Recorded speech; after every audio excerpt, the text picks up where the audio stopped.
Alicia Bárcena, bienvenida a Largo Aliento. Muchísimas gracias, un honor estar aquí, Sabina. Te andábamos buscando desde hace rato porque para Largo Aliento, la gente que ve Largo Aliento también, la ecología es uno de los temas más importantes, si no es que el más importante en nuestro mundo.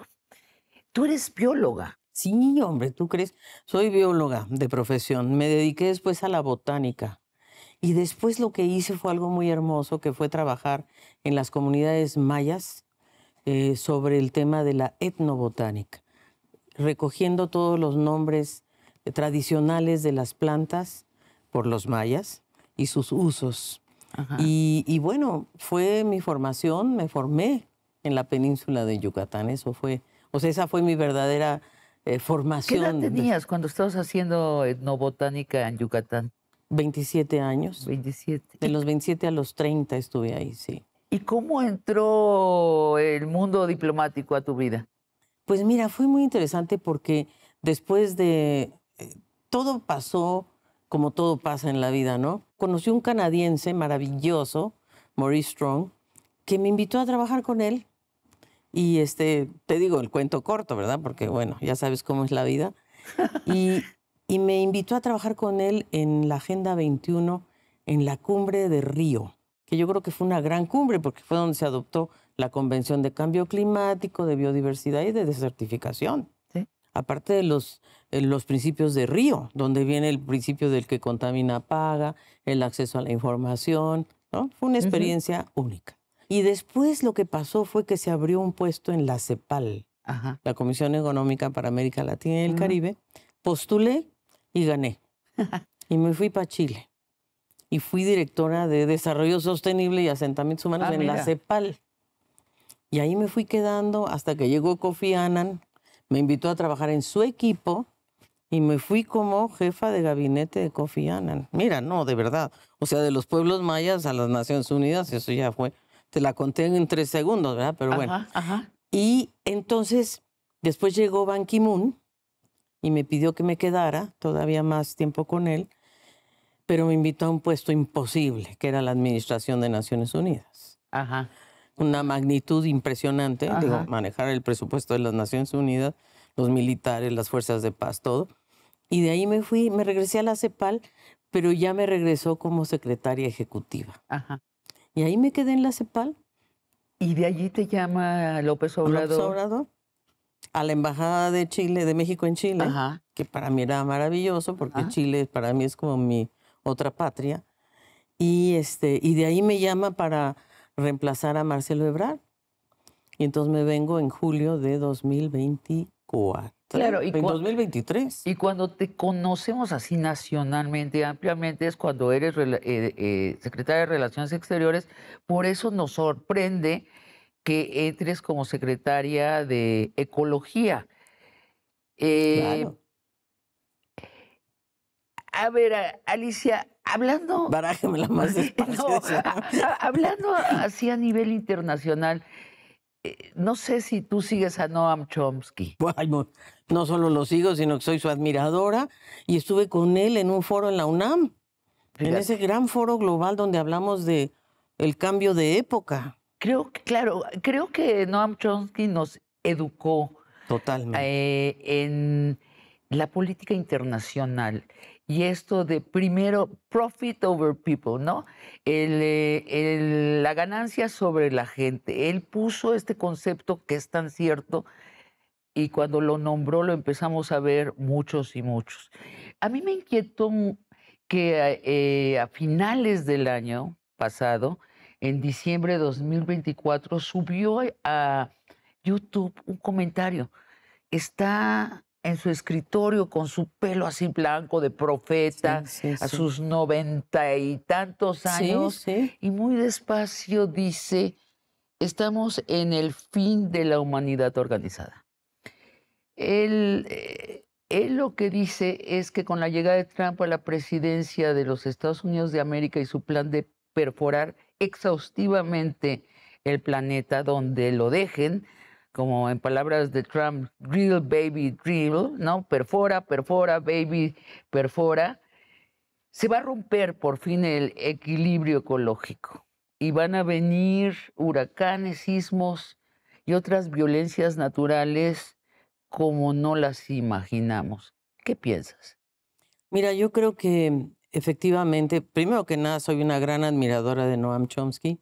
Sí creo, a ver, incluso antes de la llegada de Trump, creo que el planeta está en un, yo diría, en un momento muy delicado, porque con el cambio climático, si nosotros sobrepasamos el 1.5 grados de temperatura, que estamos cerquísima, estamos en 1.2 ya hoy, ¿no? Ajá.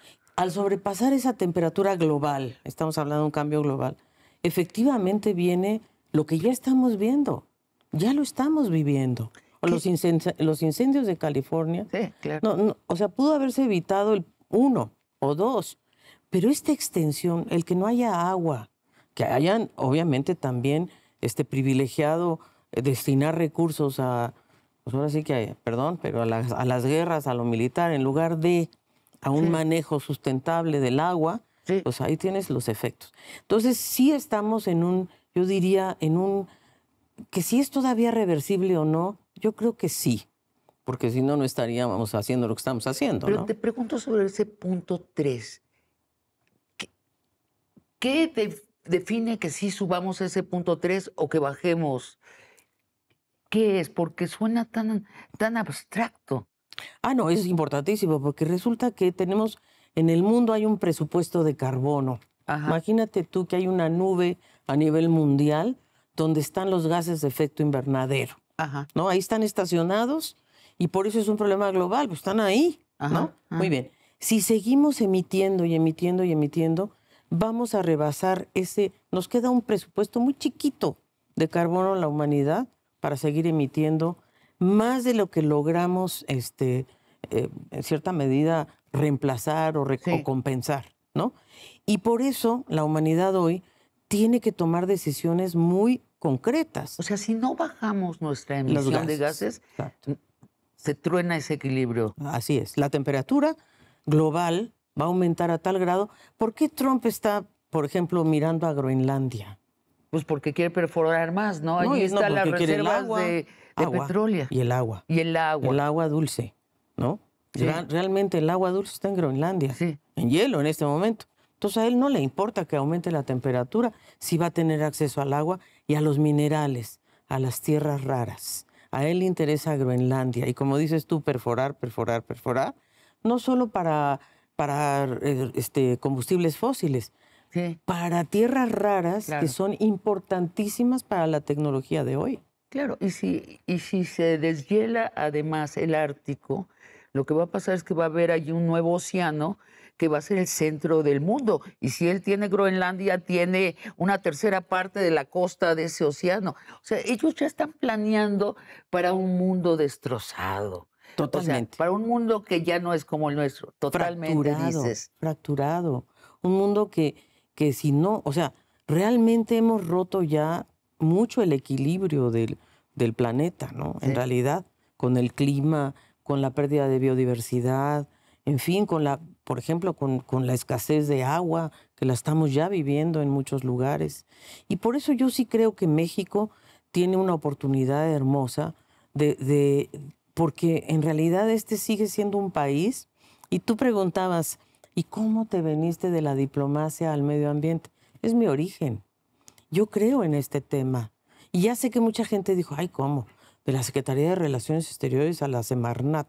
Pues no, es que ahí yo creo que está la clave de lo que debemos hacer en el país, que es conservar lo que tenemos, el agua, que la presidenta ha hecho, para mi manera de ver, un acuerdo nacional histórico en Alicia, favor del agua. disculpa que te pida estas precisiones. ¿Qué oportunidad tenemos?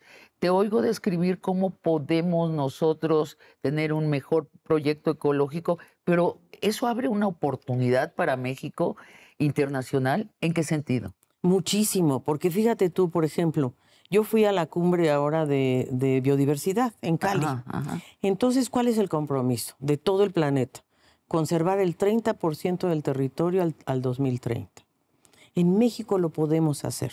Ahorita tenemos 232 áreas naturales protegidas Y entonces, ¿qué significa eso? Sí, Ahora, en términos prácticos, ¿no? exacto. Uno, restaurar manglares. ¿Por Ajá. qué son tan importantes? Porque son los grandes capturadores de carbono. Sí, claro. Si nosotros queremos realmente solucionar soluciones basadas en la naturaleza, ¿no? Ponte tú que no logremos reducir las emisiones porque todavía no estamos ahí, seguimos usando petróleo, qué sé yo. Pero los manglares, restaurar manglares, significa que podemos absorber carbono. Y otra cosa más, nada más para terminar esta idea, proteger las costas contra los huracanes. Y 3, las pesquerías se recuperan en los manglares. Las semillitas de camarones, de ostiones, ahí se reproducen en los manglares. Sí, se enredan en las raíces. Exacto. Alicia, yo sí te quiero preguntar detenidamente sobre 2 temas. No podemos abarcar todo, No, y menos en detalle, pero 2 temas, los depredadores en México y las reservas. Si te parece, vamos a una pausa y regresamos. Claro que sí. Sin duda, el Tren Maya es una de las grandes obras, pues la obra de infraestructura mayor que se ha hecho en un siglo en México. Pero es cierto que la huella ambiental, el impacto ambiental es irreversible. Sí, ha habido un impacto, por supuesto. Si tú haces un tren de 1,500 kilómetros, pues lógicamente tienes áreas de, ¿cómo se llama?, de materiales de construcción y los CADBIS y las estaciones. Ahora, ¿que trae un gran beneficio a la gente? Sí. Sí. ¿Que tiene forma de restaurarse? También.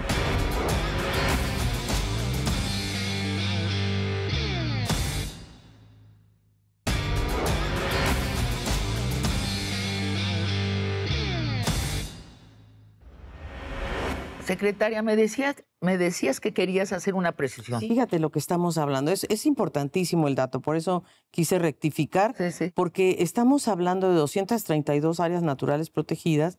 Nosotros tenemos que llegar a proteger el 30% del territorio, que significa proteger, fíjate qué importante, 1,233 millones de hectáreas.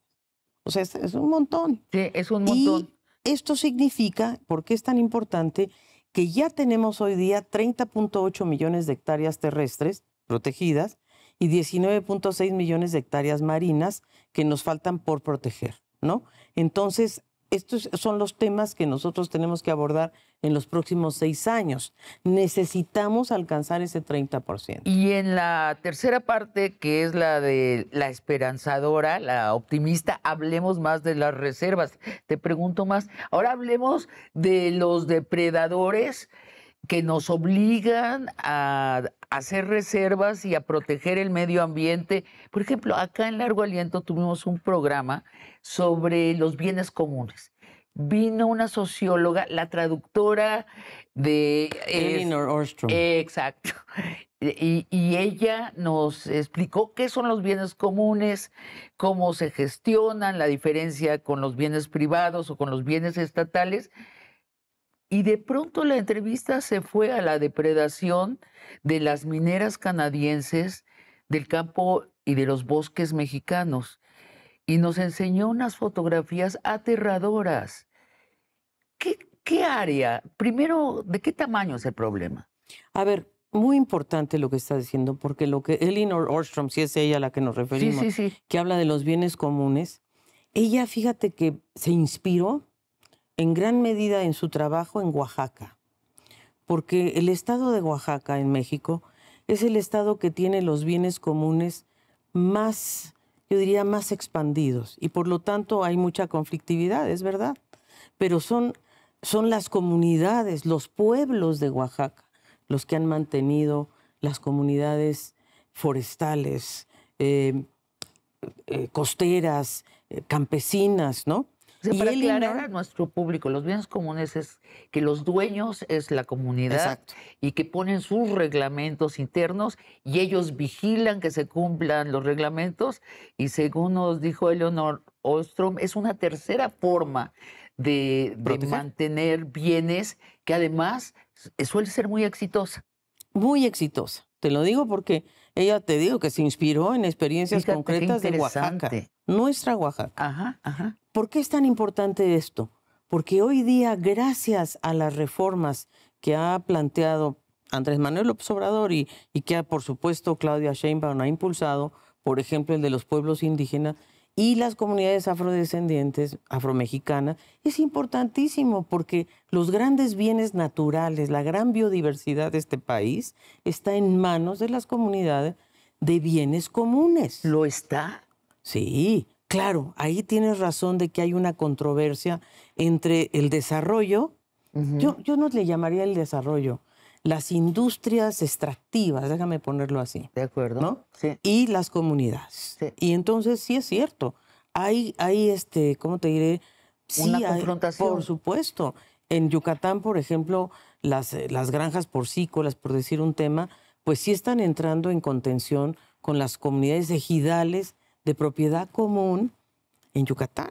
Ella nos enseñó fotografías donde primero se ve un bosque y luego se ve 10 años después y no hay un maldito tronco, ya no un bosque y además todo parece grava y incluso está marcado con círculos concéntricos, o sea, no queda nada. Yo creo que allí no crece ni el pasto, no sé en cuánto tiempo. Pero ahí estás tocando un tema que me parece muy importante y lo veo alentador en el caso de México, porque en el caso de las empresas mineras, por ejemplo, si las empresas mineras en México hoy no cumplen con la normativa ambiental, no cumplen con la parte normativa en el agua, que eso es donde fundamentalmente hay una enorme conflictividad, digamos, y tercero, si no resuelven sus pasivos ambientales, no va a haber minería.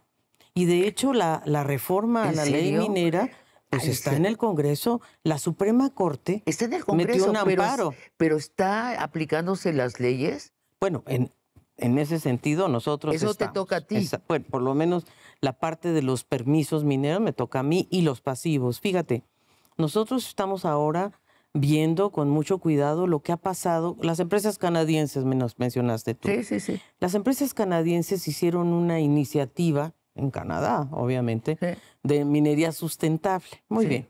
Cuando yo estaba en la CEPAL, hicimos un estudio de las mineras canadienses en toda América Latina y el Caribe. Y descubrimos que las queridas empresas canadienses, lo que pregonan en su país, no lo aplican en las inversiones que hacen en Perú, en Chile, en México. No es la primera vez que oímos, se llama colonialismo, extractivismo. Exacto. Entonces, nuestra apuesta y nuestra propuesta es que tenemos que migrar del extractivismo a la sustentabilidad. Y eso quiere decir... Y si tienes las armas, además de legales, yo casi te diría que las armas políticas, las armas militares en algunos casos serán necesarias.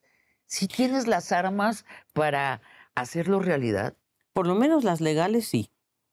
Y déjame decirte que hemos ya entrado en contacto con las empresas mineras en México, porque no se habían reunido con la Semarnat en el periodo anterior.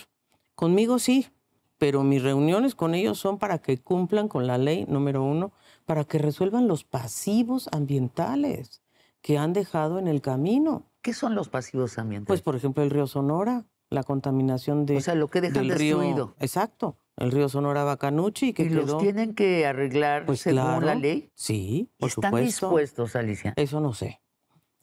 A eso los vamos nosotros a llamar. Están dispuestos, ¿no? Pues a Dios, ¿no? Exacto. O sea, lo que la presidenta Sheinbaum dice es, o sea, puede haber proyectos mineros, no fracking, eso sí no, fracking no. Pero puede haber, pero siempre y cuando cumplan con estas 3 cosas que te digo. Cumplan con la normativa ambiental, no extraigan agua y que en realidad haya en todo caso recirculación del agua que utilizan, que usen agua tratada. ¿Por qué van a usar agua potable? Y tercero, que resuelvan los pasivos. ¿Y qué estamos haciendo nosotros en la Semarnat? Que sí empezó el gobierno anterior, el listado de los pasivos ambientales de la minería. Eso los tenemos. ¿De qué tamaño es eso? Pues mira, no te tengo el dato aquí preciso, pero sí te puedo decir que sí tenemos ese inventario y entonces vamos a ir yendo caso por caso, resolviendo, ¿no? Y verdaderamente creo que es necesario, es urgente. Yo veo algunas empresas mineras que sí están dispuestas a trabajar en la sustentabilidad, que se dan cuenta que esto es necesario y si no, no va a haber, no hay manera, ¿me entiendes? No hay manera de continuar extrayendo minerales que sí son importantes, nadie lo niega, pero el cobre es fundamental si queremos movernos a la electromovilidad, el litio también lo será, pero hay maneras de hacerlo de una forma distinta y eso es lo que tenemos que probar. Y no estas grandes extensiones. Mucho del territorio ya está impactado, esa es la realidad. Sí. Te iba a preguntar sobre el Tren Maya. No, sin duda el Tren Maya es una de las grandes obras, pues la obra de infraestructura mayor que se ha hecho en un siglo en México y va a beneficiar a millones de yucatecos, ahora sí de paisanos tuyos y de gente del sureste. Pero es cierto que la huella ambiental, el impacto ambiental es irreversible. A ver, hay de todo, depende, son 7 tramos los del Tren Maya. Ajá, Nosotros ya nos hemos dado en estos 3 meses a la tarea de revisar tramo por tramo, ¿eh? ajá. De hecho, la semana pasada, mis 2 subsecretarias, más la Profepa, más la procuradora de la Profepa, más CONAFOR, más CONAMP, hicieron un recorrido en todo el Tren Maya, Y ¿no? diagnosticaron todo. Pues por lo menos fueron a ver, no te puedo decir si hicieron, porque no fue un recorrido tan detallado, pero lo que sí te puedo decir es que tenemos con nosotros yo diría, la voluntad de Tren Maya SADCB, que es la empresa de la Defensa Nacional, Ujú. de trabajar con nosotros.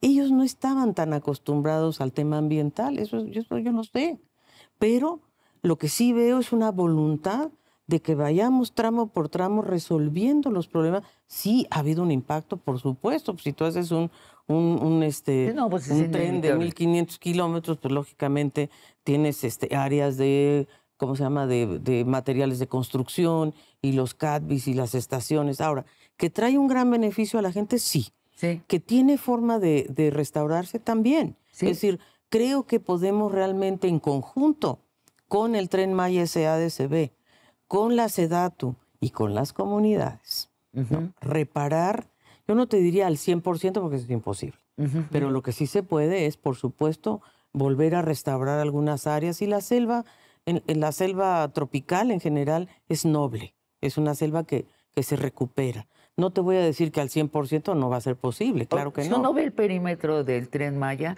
pues se enmarca allí la península de Yucatán y a uno se le antojaría que todo en medio sea protegido.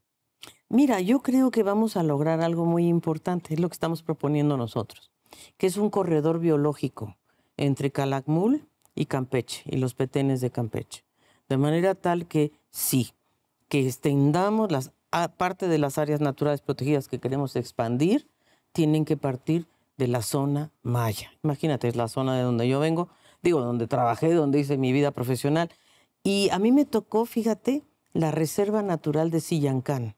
Me Ajá. tocó declararla cuando era subsecretaria de la prehistoria y es una reserva muy importante, Sillancán. Sillancán quiere decir puerta del cielo, para empezar. Ujú. Esa reserva está ahí, no se ha tocado, ¿verdad? Se hizo una carretera pequeña y tal. Entonces queremos conectar Sillancán, Calakmul y Campeche.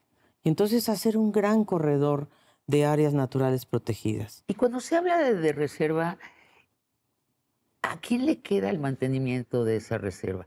O sea, se habla de que las comunidades extraigan una cantidad sensata de materia prima o de convertirlo en una zona donde el turismo ecológico lo sostenga.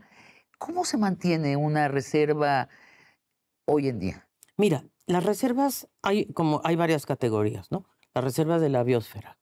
Esas son como Sillancán, que eran terrenos nacionales, tienen un plan de manejo, que quiere decir más bien de conservación, ¿verdad? Ajá, Tú ahí puedes permitir cierto nivel de manejo, pesca artesanal de pequeña escala o cierto extractivo.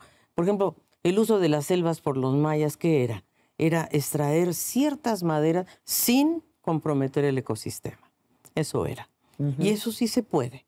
Después tienes otro tipo de áreas naturales protegidas que ya no son áreas totalmente despobladas, que tienen comunidades adentro. Ujú, ujú. Entonces ahí Ahí es donde es más importante que nunca tener un plan de manejo y hacerlo con las comunidades. Por ejemplo, la extracción de miel, la mielicultura, Sí. la apicultura, la melipona, que es una de las abejas más hermosas del mundo, y la miel de Yucatán. Eso sí se puede. ¿Y quiénes son las grandes productoras? Las mujeres. Entonces, hay formas de hacerlo con Y sostenibilidad. hay un mercado internacional. Por supuesto, pero lo que hay que hacer es conectarlo. La vainilla también La es una vainilla, cosa mi que se vida. perdió en el mundo. Y en Y es México hay de originaria las de México, pocas ¿eh? cosas. La vainilla es Sí, originaria de claro, y se México. perdió. Y es ahorita el comercio es de lujo, ¿no? Es de lujo y surgió en Veracruz. Y fueron las comunidades de Veracruz las que domesticaron la vainilla. Entonces, por favor, ¿cómo no vamos a rescatar esos saberes tradicionales? Y ahí sí te diría, industrializarlos, pero con ellos. Con O ellos. sea, yo no estoy en contra de la industria, lo que sí estoy en contra es del extractivismo, con ganancias No, para sería unos cuantos. fabuloso. ¿Cómo le hacemos para, ahora sí que siguiendo a Elinor Ostrom, Sí, ¿no? exacto. Vámonos con Elinor. Yo estaba haciendo mi tesis doctoral, que no la pude terminar desgraciadamente, sobre bienes comunes, ¿no? Y con Elinor. Elinor era mi directora de tesis, por eso la conozco. ¿De veras? Pues claro, se murió en el camino, ¿verdad? ¿Qué Pero tal? una mujer extraordinaria, ¿sabe? Por eso me encanta que Sí. me ponga sobre la mesa a Sí. Noam Chomsky y a Elinor Ostrom, que A mí son me parece mis muy dioses. esperanzador el concepto de bienes comunes y me parece Sí. que es una tercera manera de gestionar que representa un futuro Ay, sí. próvido. Mira, te voy a contar una anécdota nada más. Me reuní con pescadores ahora en Yucatán, ¿no? Que representan a 2.500 del Golfo de México, ¿eh? ¿Qué aprendieron esto? Bueno, hubo un gran derrame de British Petroleum en 2010, te acordarás, y Andrés Manuel López Obrador hizo un fideicomiso y les ayudó a los pescadores en el último año, 2024, ¿no? Y les dio 5,000 pesos a cada uno. ¿Para qué? ¿Para qué? Para que restauraran manglares. Hombre, los pescadores, hombres mayores, diciéndome que habían aprendido el valor del manglar apenas Sí. con este proyecto. Entonces, claro que se puede. Ellos mismos son ya ahora para mí los grandes restauradores de las costas del Golfo de México. Vamos a una pausa y regresamos para seguir hablando de reservas. Volvemos. La prensa nos alerta todo el tiempo sobre el agua. ¿Cuál es la situación real del agua en México y qué se puede hacer? Para poder rescatar el agua significa lo siguiente: ordenar las concesiones y lograr que el sector privado que tenía concesiones otorgadas, alrededor de 350,000 concesiones se dieron entre Salinas de Gortari y hoy, ¿verdad? Concesiones. Muchas de ellas dadas a particulares, otras a distritos de riego, pero que no usaban todo el agua concesionada. Y entonces, por ejemplo, había distritos de riego que revendían el agua.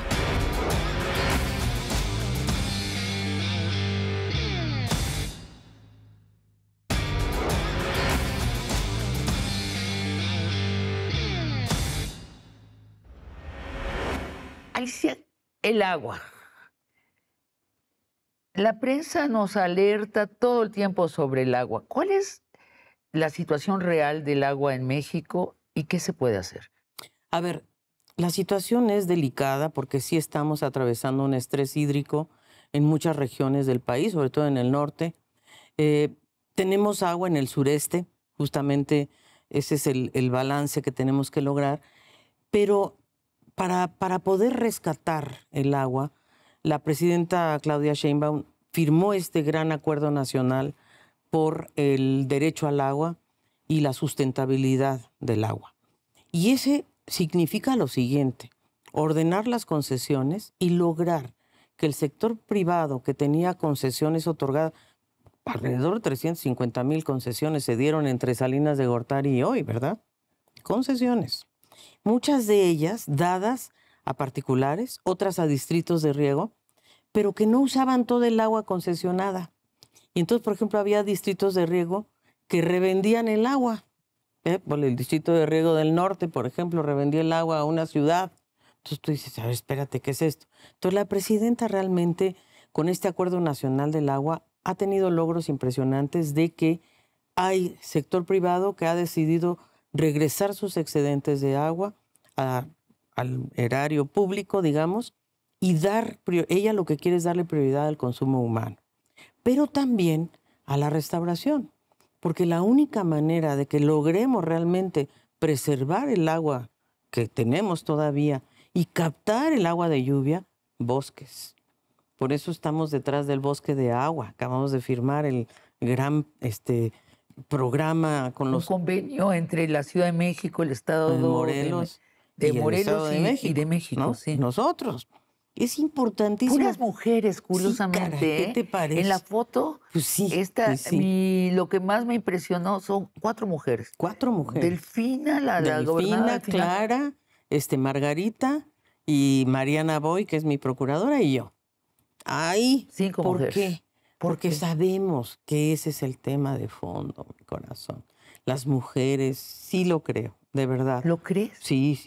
O sea, no es que los hombres sean mala onda, ni mucho menos, pero sí necesitan nuestro equilibrio porque impresionante cómo nos pusimos de acuerdo rápido para proteger el bosque de agua. ¿Qué? ¿Por qué es tan importante?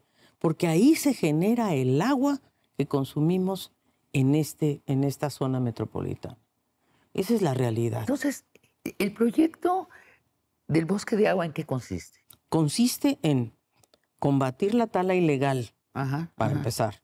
Y ahí yo estoy de la mano con Omar García Harfuch, con la Guardia Nacional y el Ejército, combatiendo la tala ilegal. Okay. Y con ellas, y con los gobiernos de los estados, porque no está fácil.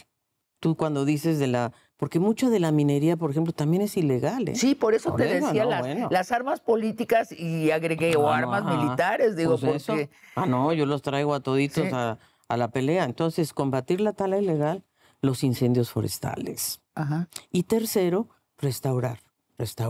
¿Y cómo se restaura? Sí, es lo que te iba a preguntar. ¿Y cuánto toma?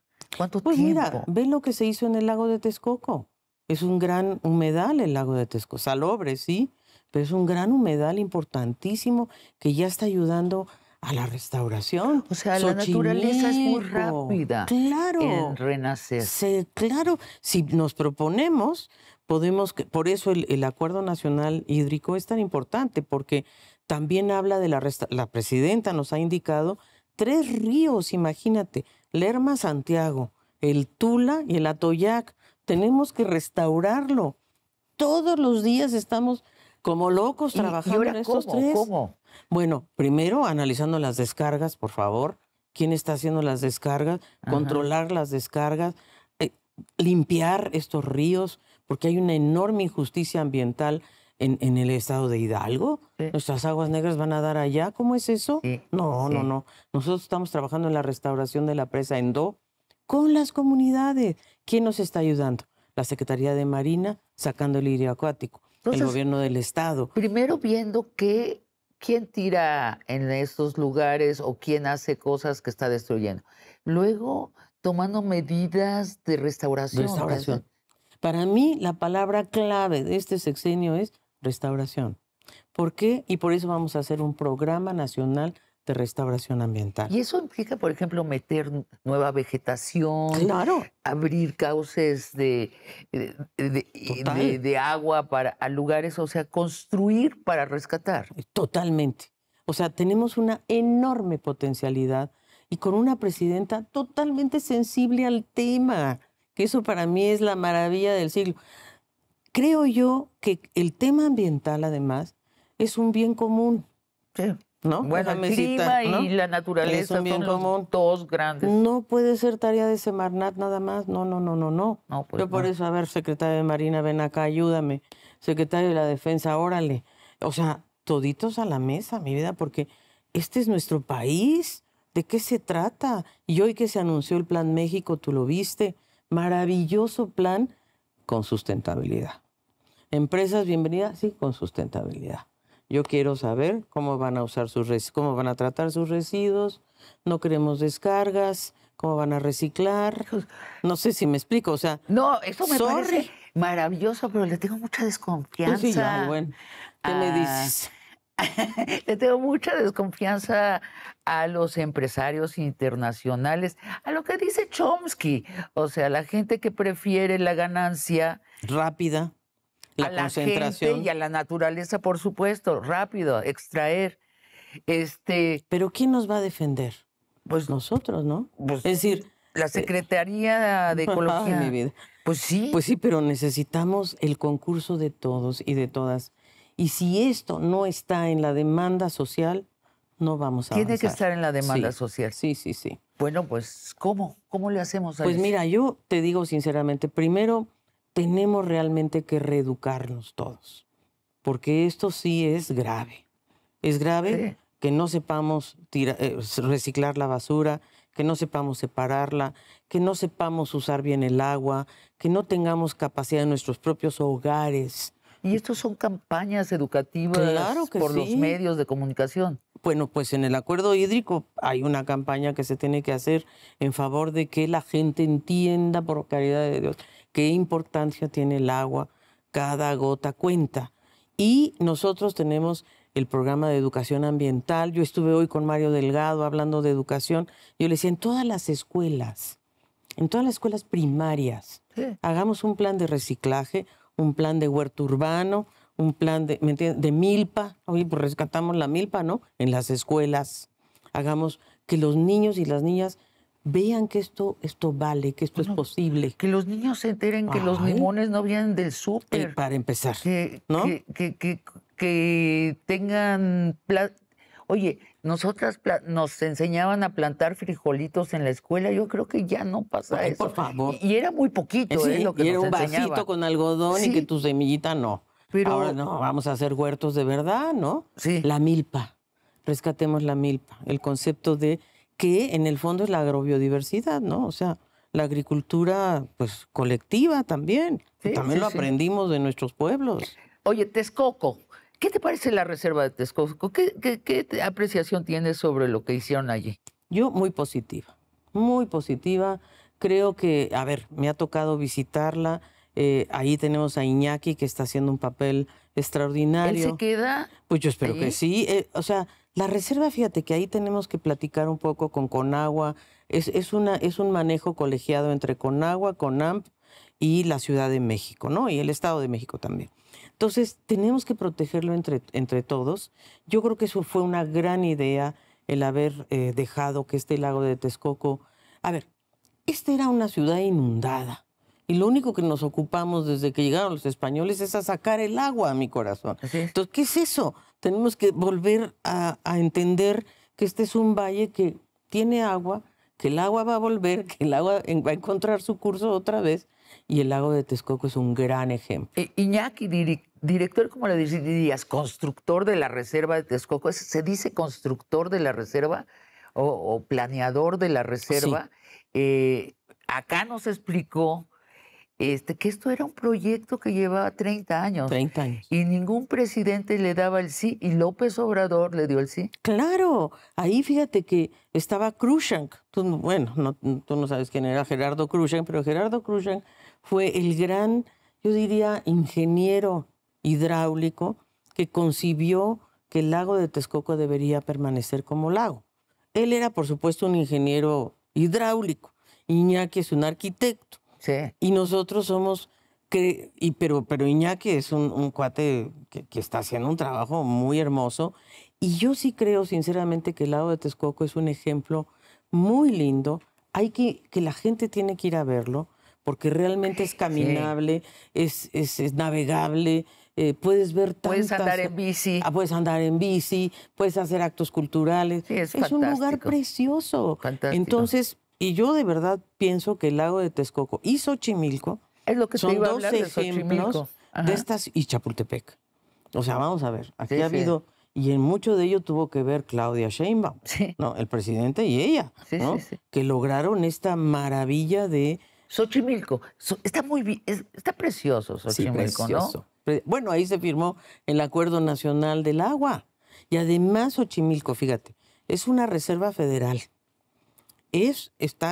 Tiene el concurso de la Federación, la Ciudad de México, ¿no? Las comunidades, es considerada Patrimonio de la Humanidad por UNESCO, ¿no? Que antes estaba en riesgo, hoy está bajo amenaza, pero ya en proceso de recuperación. Ahí tienes tú. Sí se puede, claro que se Claro puede. que se puede. Sí se necesita voluntad, Y se necesitan recursos. yo encuentro que la comunicación de esta dimensión ecológica del país está abandonada, Alicia. Yo también. No lo veo en los medios. Veo una gran curiosidad en la joven generación por la ecología, Sí. una gran conciencia de ello, pero veo que los medios de comunicación han fallado totalmente. Por ejemplo, Texcoco. Pues cuando hicimos el programa acá, mucha gente se enteró por primera vez de la reserva, pero yo no vi que se habrán hecho 2 programas más en la televisión mexicana. Xochimilco.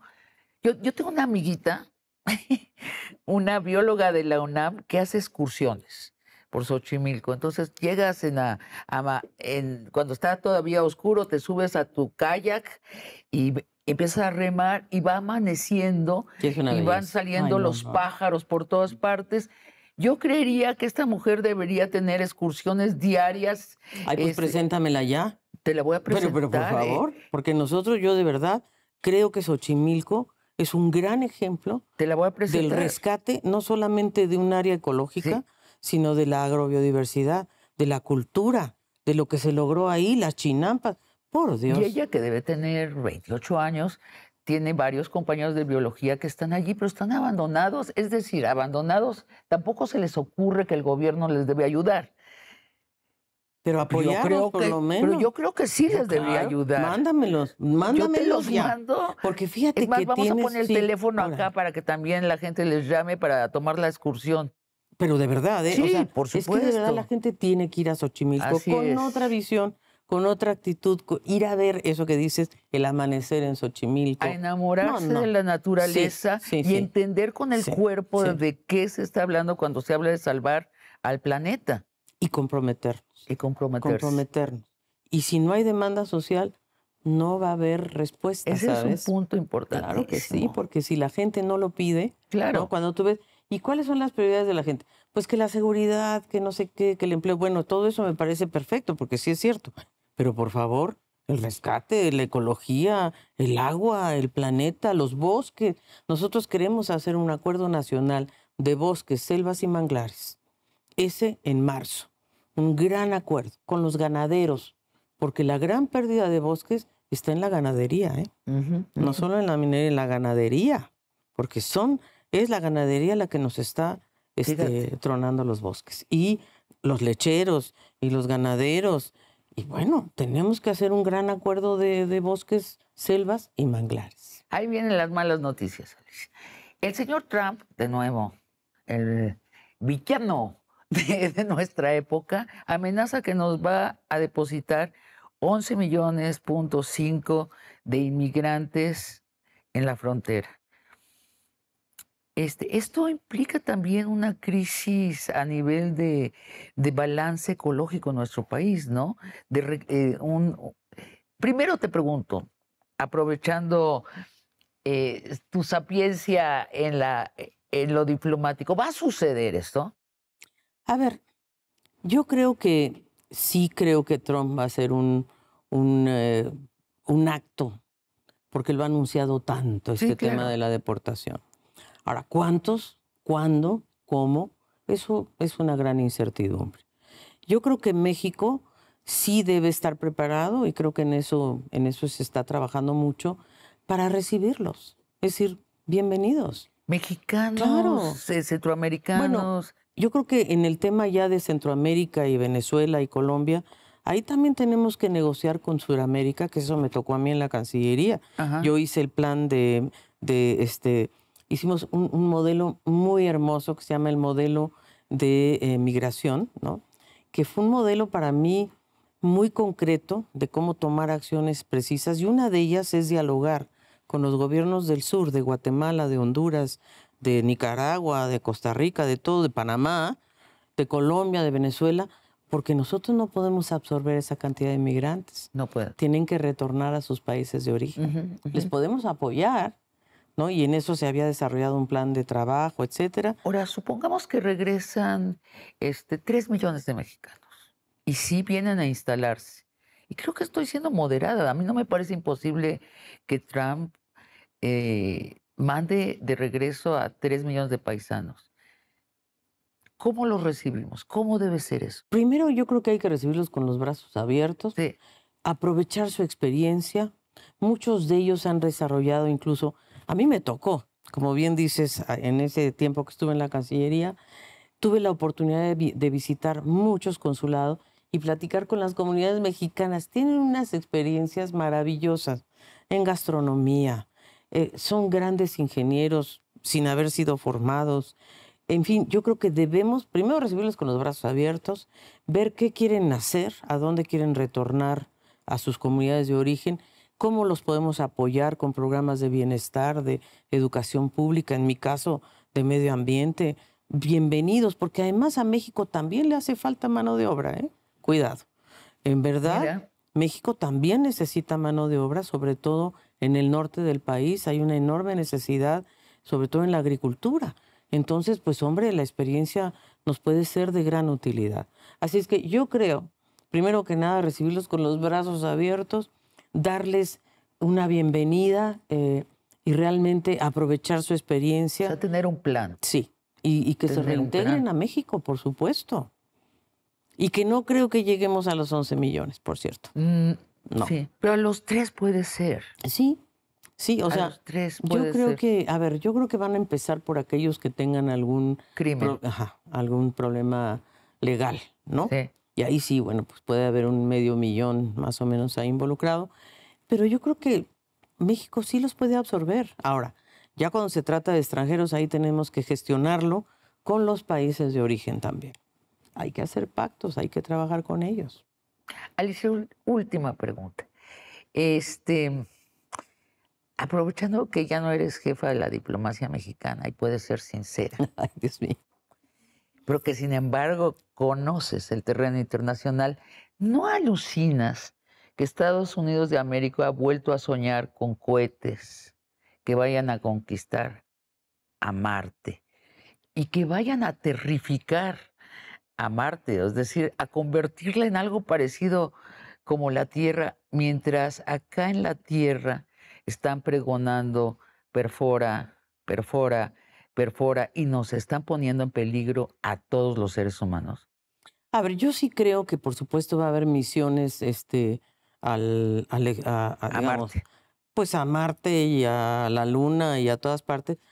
No va a ser posible porque no existe un planeta similar a la Tierra, al menos en esta galaxia. Eso está comprobado por los astrónomos. A lo mejor en otra galaxia, pero yo no sé cuántos millones de años nos tomaría llegar allá. Por eso hay que cuidar este planeta, porque es lo único que tenemos. O sea, en Marte, primero para encontrar una molécula de agua ya fue el gran logro de la investigación astronómica. No, espérate. Pero si el agua la tenemos aquí, ¿por qué no la protegemos? Entonces, Porque es sí, propiedad de todos, pues por entonces eso. nadie la puede explotar. Bueno, Por en eso es realidad, que... por eso hay que ordenar la gestión de los bienes comunes. Sí, Y el agua, para mi manera de ver, es uno de los bienes públicos globales. sí, Y claro. lo que tenemos que proteger es el ciclo del agua. Fíjate que yo era parte de una Comisión Internacional del Agua, en donde analizamos que el agua tiene dos formas. El agua azul, que es la que vemos, y el agua verde, que es la que está en el suelo, en las plantas. Y esa agua verde es la que hemos ido perdiendo. Por eso los incendios han sido mucho más frecuentes y extensivos, porque ya los árboles y las plantas y el suelo no tienen la humedad que tenían antes. Entonces, tenemos que preocuparnos, por eso México tiene que mirar hacia México. Y eso es lo que propone la presidenta. Ahora, Trump, ¿por qué nos mira tanto? A ver, porque tiene un déficit comercial con nosotros. Y su déficit comercial con nosotros y con China, pues es lo que lo tiene abrumado, porque además él considera que debe proteger a sus trabajadores en Estados Unidos, cosa que yo creo que tiene razón. ¿No? Y nosotros debemos proteger a los nuestros, ¿verdad? Ahora, ¿qué tanto van a poder ellos avanzar sin la mano de obra mexicana? Ese Sí, es otro cantar. eso se está poniendo eso muy sí. interesante. A ver, yo creo que sí, fíjate. No, bueno, y además digo, tienen un déficit con nosotros, pero porque son muchos más que nosotros, son casi el doble que nosotros. Por supuesto. Y tienen mucho más dinero, entonces compran mucho más. O sea, yo creo que hay que mandarlo a prepa. A prepa. Y te voy a decir también por qué. De estos 800,000 millones de dólares que comerciamos, por eso somos el primer socio comercial de Estados Unidos, Sí. el componente de productos de Estados Unidos en estas exportaciones es enorme. Es más del 40%. Entonces, si él pone aranceles, no solo nos va a perjudicar a nosotros o a nuestra producción, sino a la de ellos, porque los productos entran y salen hasta llegar al producto final. Entonces, no. Aquí hay que hacer un análisis diferente y Sí. él lo sabe. Lo que pasa es que él viene con, ya lo sabemos, ya lo vivimos, ¿no? Sí. Sí va a ser, por supuesto, posiblemente un show, pero yo creo que a la larga nos vamos a entender con Estados Unidos. Yo lo vi así en la Cancillería, y eso que Biden fue todavía más duro, con la migración que Trump. Ajá. Biden deportó más gente que Trump, Ujú. y Obama también. Entonces, a ver, en cierta medida creo que Estados Unidos, lo que tenemos que encontrar son los mecanismos de diálogo. A mí me tocó dialogar con todas las autoridades de Estados Unidos, claro, demócratas, ni hablar, la Casa Blanca, pero también los legisladores y los senadores. No. A ver, México es un socio muy importante para Estados Unidos. Eso es innegable y somos vecinos y eso, ¿qué? ¿Cómo se los van a quitar? ¿No? Una cosa es que se peleen con China, bueno, pues dan miles de kilómetros, pero nosotros no. Es la realidad A ver, de nuevo. espera tantito, no. Entonces, yo creo que la tormenta va a amainar y de ahí vamos a ver por dónde vienen los golpes. Pero México tiene experiencia, tiene gente que ya lo conoce y que va a saber cómo llevarlo, espero. Alicia, pues ha sido un placer y se nos acaba el tiempo y la verdad se nos quedaron temas en el tintero. Te volvemos a invitar pronto a Largo Aliento. Te agradezco mucho esta conversación. Pero ¿qué tal que yo invito a Largo Aliento a una reserva natural y hacemos este programa en el terreno? Vamos todos. Claro que sí. Vamos. Listo, ¿viste? Todo el equipo, listo. Nos vamos a una reserva. Muchas gracias, Gracias, Alicia. Adina, un honor. Y a ustedes, amigos y amigas, los espero la próxima semana en otra conversación de Largo Aliento.